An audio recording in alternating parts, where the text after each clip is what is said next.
Olá pessoal, tudo bem?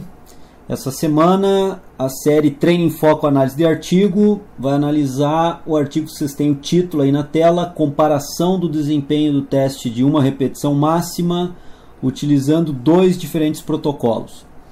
Eu trouxe esse segundo artigo para ser analisado aqui nessa segunda postagem dessa série de 2016, porque ele tem dois tratamentos, ou melhor, três tratamentos estatísticos bem interessantes, comparativos aqui.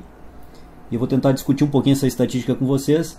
E também porque ele apresenta uma aplicação bem forte com relação aos testes de força, particularmente com relação ao teste 1RM. Então logo depois da vinheta a gente vai passar a análise desse artigo.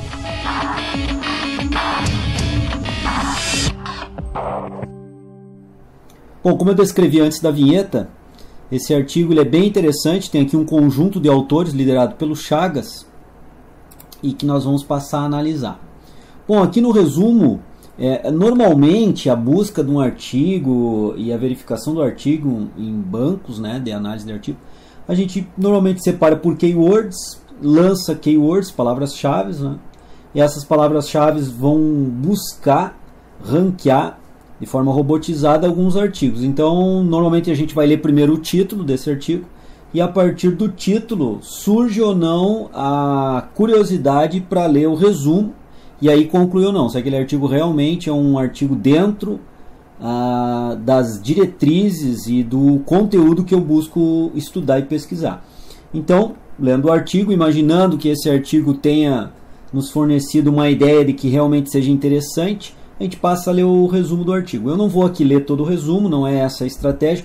Lembrando que a ideia dessa série é ensiná-los a ler, interpretar e principalmente a aplicar artigo científico na prática profissional, mas para aplicar tem que saber ler e entender o contexto geral em que um artigo se insere dentro de uma área científica de produção de informações. Então, lendo o resumo é um segundo ponto que a gente define se vai dar continuidade à leitura de todo o artigo, porque o artigo a princípio interessa, ou para-se nesse ponto porque ao ler o resumo visualizou-se que esse artigo não é interessante para uma leitura completa devido ao conteúdo ali descrito não e ao encontro daquilo que nós, por exemplo, objetivamos como estudo. Então, imaginando que lendo o resumo vocês entendam que aquele artigo é importante, então nós passamos sim para uma leitura na íntegra do trabalho. Lembrando que o resumo ele dá uma ideia geral de alguns aspectos do material e método, traz o objetivo do estudo, apresenta o principal resultado e a sua principal conclusão. Então o resumo dá uma ideia geral, pontual de alguns aspectos do trabalho. E para entendermos bem esse trabalho, obrigatoriamente temos que passar para a leitura de todo o trabalho. Para ler todo o trabalho, o primeiro item normalmente é a introdução. Na introdução, os autores vão se apoiar na literatura, naquilo que já foi produzido na literatura, para descrever, para organizar uma linha de pensamento que defenda a relevância do estudo. Ou seja, por que esse estudo é importante ser conduzido. E para defender essa linha de raciocínio, se apoia em outros artigos, outros trabalhos já publicados, tentando levar um texto com um raciocínio lógico, conduzindo o leitor a entender essas bases que organizam e justificam a relevância da execução do trabalho. Então aqui eu pontuei algumas coisas. Esse artigo já vai estar, quando você estiver vendo esse vídeo, esse artigo já vai estar postado no grupo do Facebook do Ciência do Treino em Foco. É um grupo fechado, mas se você tem interesse em ler artigo, baixar esse artigo, estudar esse artigo, você solicita o seu ingresso e eu libero. É um grupo que já está praticamente com 10 mil pessoas no grupo e o intuito é isso, é postar lá artigos que eu já analisei, auxiliando, contribuindo para que os seguidores do Treino em Foco aprendam a ler, interpretar e aplicar artigos na sua prática profissional. Então, lendo aqui ou visualizando alguns aspectos da introdução do trabalho, nessa ideia de uma linha de raciocínio que justifique a produção do trabalho, a relevância do estudo, aqui falando sobre força máxima, cuja mensuração permite a aquisição de informações relevantes para uma prescrição otimizada do treinamento e possibilita o monitoramento do desempenho das capacidades do indivíduo submetido a programas de exercício no âmbito da prevenção, reabilitação e treinamento esportivo. Os autores começam, portanto, a introdução falando da importância de mensurar e monitorar a força dos indivíduos, já que o estudo trata sobre a análise da metodologia do teste 1RM. Aí ele coloca aqui que alguns estudos da literatura, retratando-se aqui ao teste 1RM, colocam a importância da familiarização, ou seja, os indivíduos, além de treinados, estarem familiarizados ao teste. Isso vai contribuir para que o teste seja mais preciso em relação aos resultados obtidos. Então ele coloca aqui algumas variáveis importantes no teste 1RM que devem ser cumpridas. A familiarização seria uma delas, citam aqui os autores que apresentam essa questão, discutem e analisam essa questão. O efeito da duração dos intervalos de pausa entre as tentativas de superação de quilagem no protocolo do teste 1RM é um fator importante. Então eles citam aqui também os trabalhos, é um outro fator protocolar importante.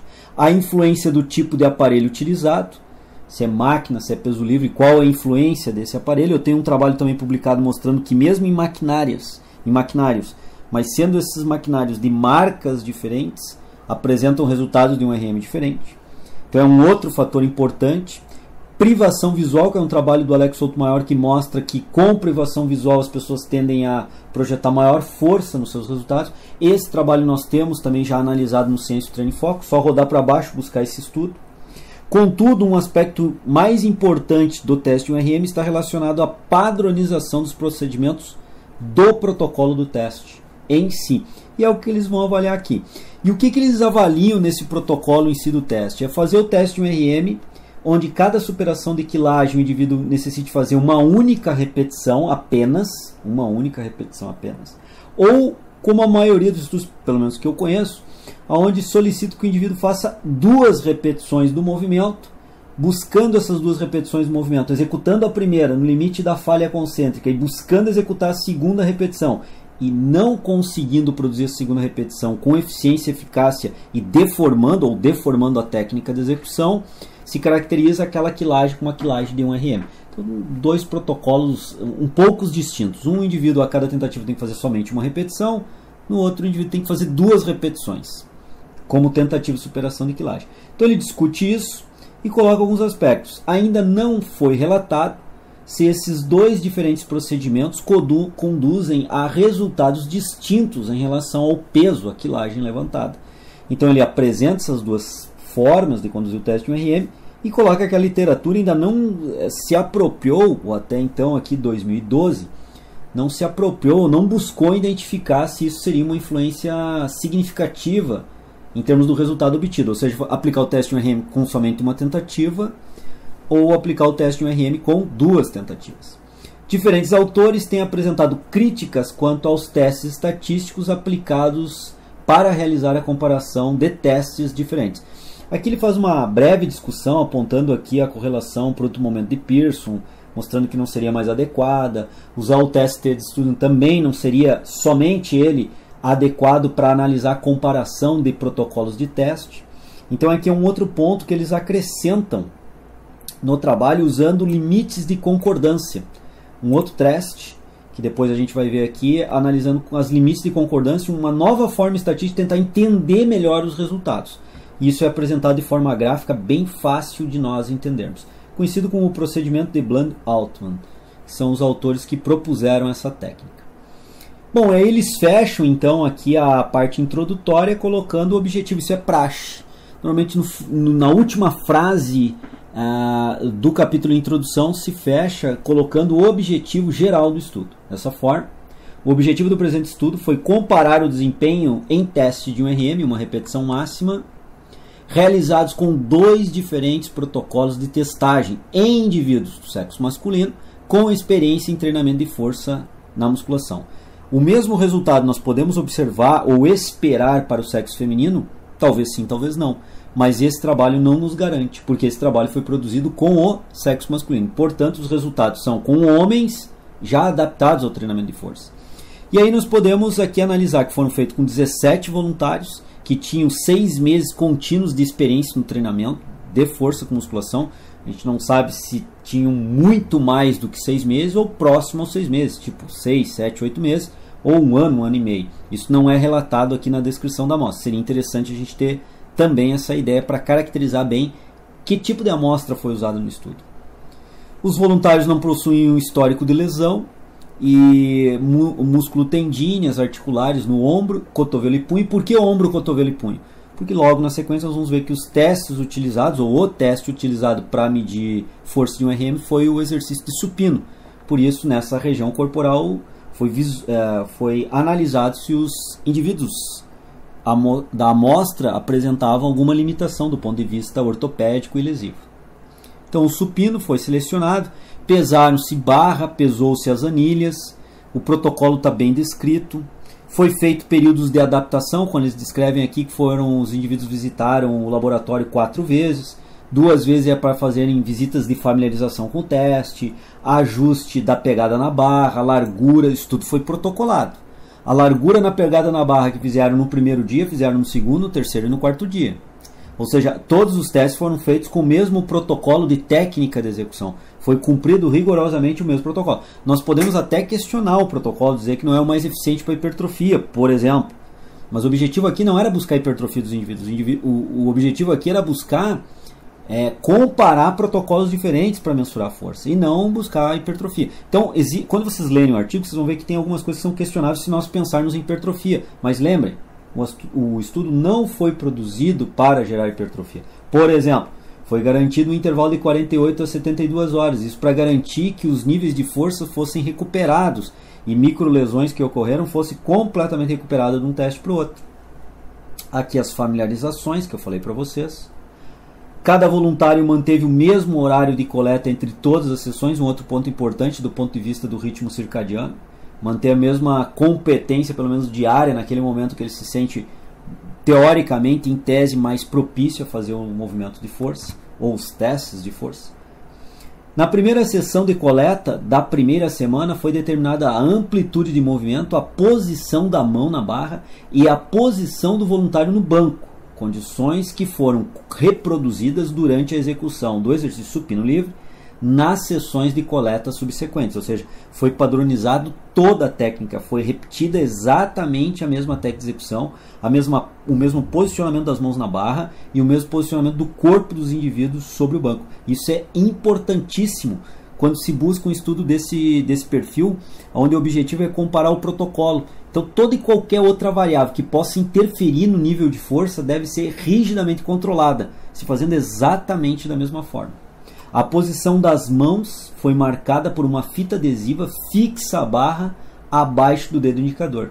Vejam os controles que os autores tiveram. Aqui eles comentam mais algumas coisas de controle, fase excêntrica, que tinha que tocar no peito num suporte de borracha que foi feito.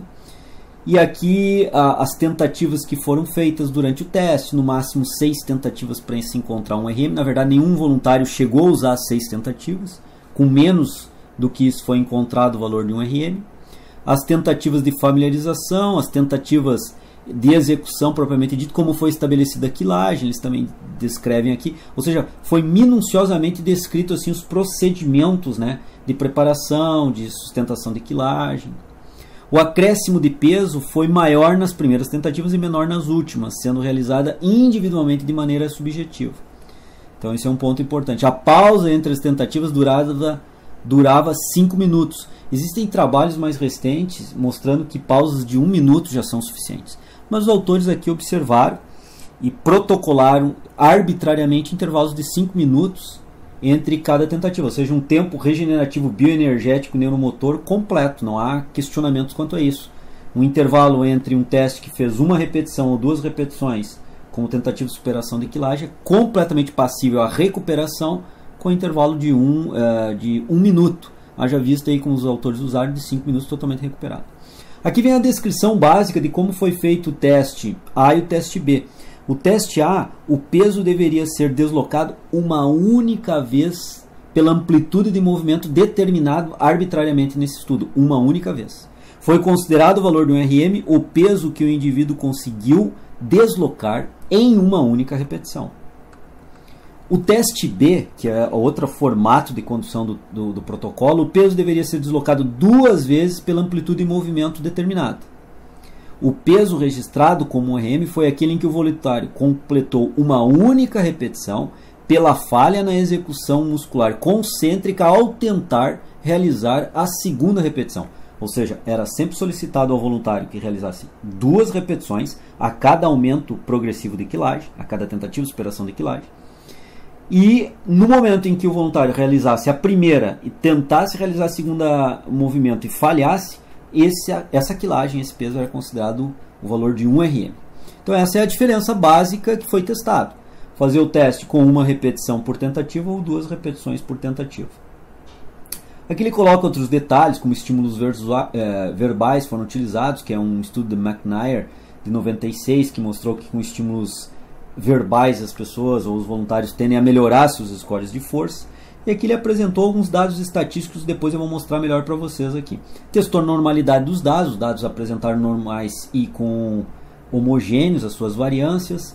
Aí aplicaram um teste do produto momento de Pearson, a correlação do produto momento de Pearson, para comparar a associação entre teste A e teste B.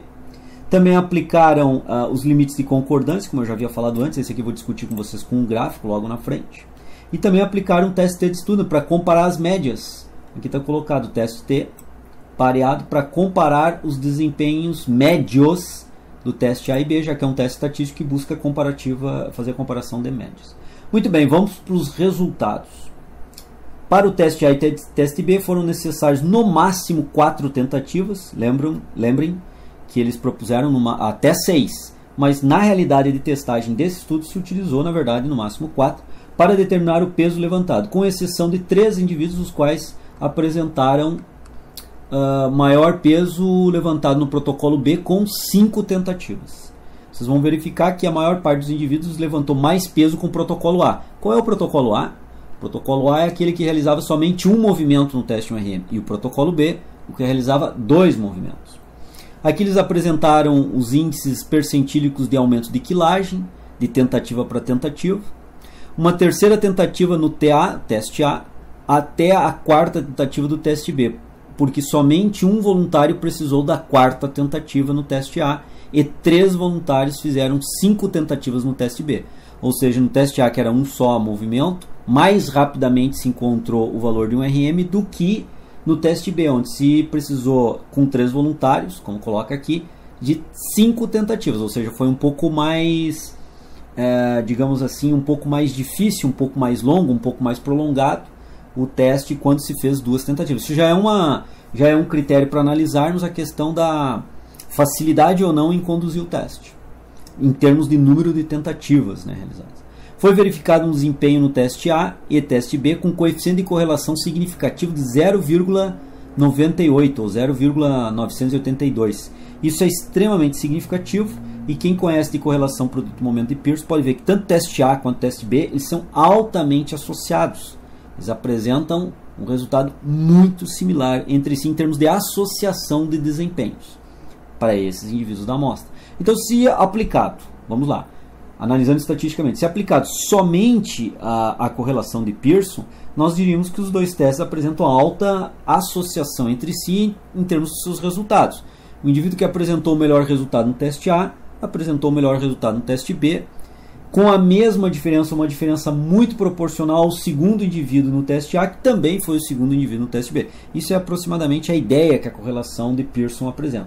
Os indivíduos ranquearam do primeiro ao último da mesma forma, e a diferença dos scores entre o primeiro, segundo e terceiro para o teste A foi muito similar ao que se encontrou das diferenças de scores entre o primeiro e segundo e terceiro também no teste B, e assim sucessivamente. Aqui nós podemos ver os valores mínimos para o teste A, 1 movimento, para o teste B, 2 movimentos. Nós podemos ver que os scores mínimos, o indivíduo fez o score mínimo, foi muito similar no teste A e teste B. Os scores máximos já destoaram um pouco. No teste A, que foi somente um movimento, tivemos 125 kg, enquanto que no teste B, 121 kg de valor de 1 RM no exercício supino perante a técnica de execução amarrada e protocolada no estudo. E vejam a média. A média no teste A foi 103,2 kg em média, enquanto que no teste B foi 100,2 kg em média, ou seja, uma diferença de 3 kg, e essa diferença foi estatisticamente do ponto de vista significativo quando aplicado o teste T de estudo. Então, o teste T que compara as médias, essas médias que divergiram 3 kg entre o grupo, entre os indivíduos quando fizeram o teste A para os mesmos indivíduos quando fizeram o teste B, essa diferença estatisticamente ela foi significativa. Em termos práticos, dependendo da aplicabilidade que nós venhamos dar ao teste 1RM, dependendo da aplicabilidade, talvez isso na prática não se converta em algo muito importante. Agora, dependendo também dessa aplicabilidade que nós venhamos a dar, esses scores de 3 kg de diferença são algo relevante também do ponto de vista prático, além de estatístico. Então, esses dois pontos a gente tem que analisar com cuidado. Dando sequência agora aqui, eles vão apresentar a concordância agora via gráfico. Eu já vou direto para o gráfico. Vamos tentar entender o gráfico. Nós temos um sistema cartesiano, eixo Y, eixo X. No eixo Y nós temos a diferença dos protocolos, então o resultado de A menos o resultado de B para o mesmo indivíduo. Então vamos lá, vamos pegar um indivíduo aqui, esse indivíduo aqui. O resultado de A menos o resultado de B deu 0, ou muito próximo de 0, que ele está praticamente na linha pontilhada 0. Na linha demarcada 0. Esse indivíduo também. Esse indivíduo, os valores médios dos protocolos, ou seja, quando esse indivíduo foi somado o seu score em A mais o seu score em B e dividido por 2, ele apresentou um score de 89 praticamente aqui, quilos de 1RM no supino. Quando somado A mais B, ou seja, um movimento mais 2 movimentos, pega o score desses dois valores de 1RM e divide por 2. O valor encontrado foi de 89, aproximadamente pelo que a gente deriva aqui no gráfico. Esse indivíduo foi praticamente 80. Esses dois indivíduos que tiveram scores não muito altos de 1RM, a diferença do protocolo A para o protocolo B foi 0.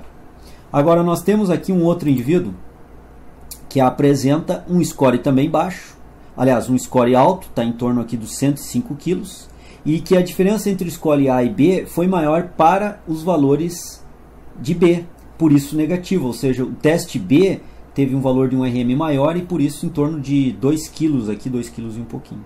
Mas nós podemos ver, agora o ponto importante dessa análise, que na maioria dos indivíduos, o teste A, que é com um movimento, a diferença do A para o B foi positiva, chegando em alguns indivíduos a praticamente 8 kg. Aqui nós poderíamos dizer 7 kg, 6 kg, ou seja, o teste A ele foi mais eficiente, são os mesmos indivíduos testados com um movimento ou com 2 movimentos. Nós podemos entender que os indivíduos testados com um movimento só tiveram scores, na sua grande maioria da amostra estudada, tiveram scores maiores do que quando fizeram 2 movimentos no teste 1RM. E isso, às vezes, no teste de comparativo de média, pelo TST, é possível não ver. Se nós tivermos, por exemplo, no comparativo de médias, um indivíduo que deu para o teste A foi superior em praticamente 8 kg e no teste B foi superior em praticamente 7 kg também, ou praticamente 8 kg, um valor negativo e um valor positivo se excluem, porque tem o mesmo valor em módulo, ou seja, 8 kg foi superior no teste A, outro indivíduo foi 8 kg superior no teste B. Isso na média vai dar 0. Ou seja, um foi superior em 8, outro foi negativo nesse mesmo teste, foi superior no outro teste. Quando se soma 8 positivo com 8 negativo, vai se ter o valor de 0. Então, para efeito na média, pelo teste T, isso pode não ser visível nesse tratamento estatístico. Por isso que os autores propõem essa forma gráfica de analisar os resultados, que é extremamente simples de se visualizar. Claramente, a gente vê que o teste com um movimento só, no score de 1RM, o teste A, ele foi superior em termos de protocolo ao teste B, porque os mesmos indivíduos apresentaram scores melhores, com exceção de 3 indivíduos, que 2 não houve diferença entre os protocolos e o protocolo B foi melhor. Entretanto, a maioria, o protocolo A foi maior. Esse é o principal achado do estudo. Os autores aí discutem essas questões estatísticas que eu apresentei agora, como também discutem essa questão do resultado. Os voluntários apresentaram um desempenho significantemente maior no teste A, quando comparado ao teste B, mostrando que os protocolos investigados produzem resultados distintos. Uma primeira análise desses resultados indica que os dados obtidos em pesquisas que aplicam protocolos de teste de 1RM similares aos investigados no presente estudo não deveriam ser comparados. Por quê? Porque quando se aplica protocolo com um movimento, obteremos resultados diferentes que quando aplicamos protocolos com 2 movimentos ou 2 repetições por tentativa de superação de quilagem. Aqui agora na discussão, no capítulo de discussão, os autores tentam frisar bastante isso, colocar isso como um ponto importante. Vejamos aqui. Se o desempenho no teste de um RM de um determinado voluntário é maior em TA do que em TB, enquanto acontece o oposto para outro voluntário, ocorreria um fator de confusão, não pode ser detectado por esse tipo de análise. Ou seja, quando eles comparam o teste T, os valores como eu havia comentado antes. Aqui eles também comentam com relação ao coeficiente de correlação, que embora alto, nós podemos ver graficamente que mesmo apresentando alta correlação entre teste A e B, o teste A foi superior ao teste B em termos de desempenho nos scores. Então eles não são iguais, os protocolos não levam ao mesmo resultado. Esse é o principal achado do trabalho. E aí eles tentam aqui fazer hipóteses explicativas disso, né, para tentar entender o que poderia ter causado essa distinção entre os protocolos de teste. Notadamente o número de movimentos, de 1 para 2, é o que eles se apegam aqui para tentar entender. Fazem uma discussão, isso eu vou deixar então no Ciência Treino Foco para vocês analisarem. Agora vejam um ponto importante do trabalho que muitos seguidores e outras pessoas que leem artigo não dão a devida importância. Vejamos aqui.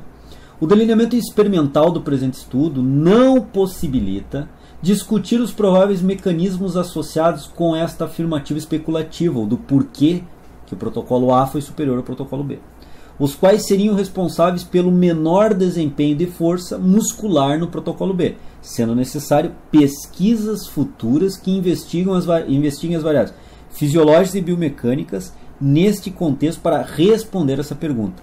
Isso quer dizer o seguinte: o estudo ele teve um delineamento focado para investigar um determinado aspecto pontualmente. Ele não faz abrangência a outros aspectos. Então, para se entender melhor esses outros aspectos, novos estudos devem ser feitos.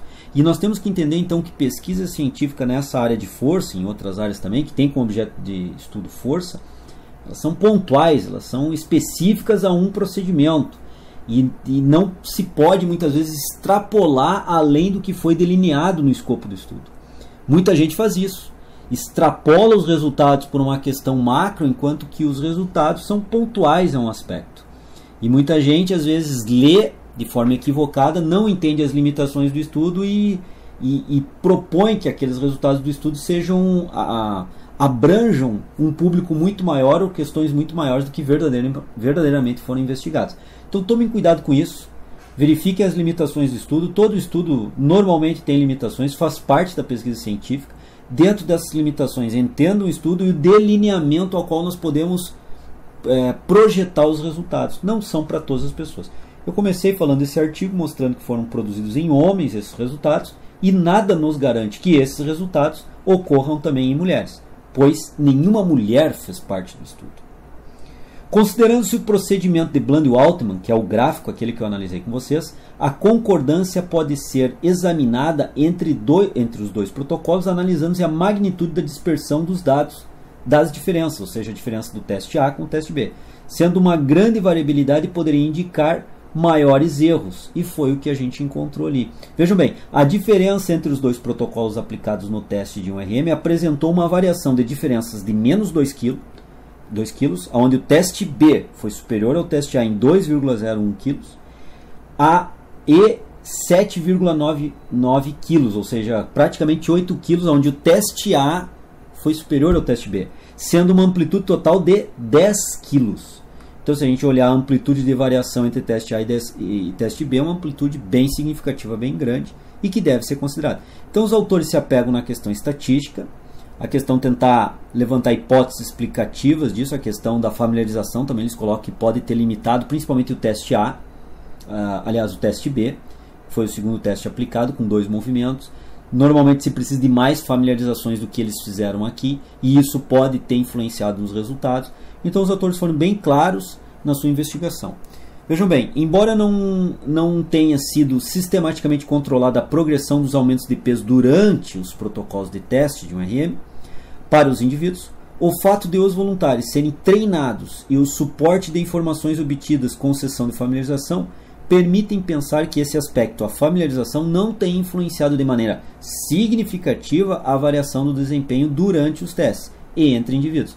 Mas nada nos garante 100% que isso não possa ter ocorrido.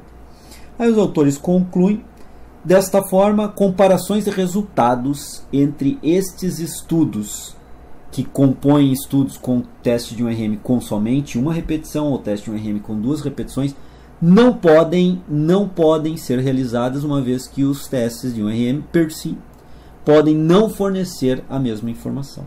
Foi o que eles encontraram no exercício supino. Será que isso ocorreria o mesmo no exercício multiarticular de membros inferiores, tipo leg 45 graus? Será que isso ocorreria da mesma forma com o exercício monoarticular isolador? Só investigando o protocolo para nós podermos ter certeza disso ou uma visão melhor sobre isso. Bom, pessoal, aqui no final a gente tem as referências. Eu sublinhei algumas que foram importantes aqui no decorrer do trabalho. Eu fiz várias observações aqui ao texto, vocês vão perceber isso, como eu coloco agora aqui o mouse sobre ele. Vocês percebem que eu fiz várias observações. Quando vocês estiverem vendo esse vídeo, esse artigo já estará postado no Ciência do Treino em Foco, o grupo lá fechado no Facebook. Então eu indico para vocês que entrem, baixem o artigo, leiam esse artigo, vejam as minhas observações, tentem fazer uma linha de análise também do artigo, concordante ou discordante da minha, não importa. O importante é fazer uma linha de análise e que nós venhamos então a desenvolver, sempre com esses estudos, a nossa capacidade de ler artigo e interpretar artigo científico. Esse é o objetivo nosso do Treino em Foco nessa série Treino em Foco, análise de artigo. Por hoje era isso, então um grande abraço, até semana que vem na análise de mais um artigo científico. Até lá, pessoal, bons estudos. A série aqui foi 4,1 repetições máximas e aqui foi 3,3 repetições máximas, com alongamento. Então já houve uma diferença significativa nessa terceira série, entre quando os indivíduos não alongavam e quando os indivíduos alongavam entre as séries. Notadamente, uma produção menor de repetições máximas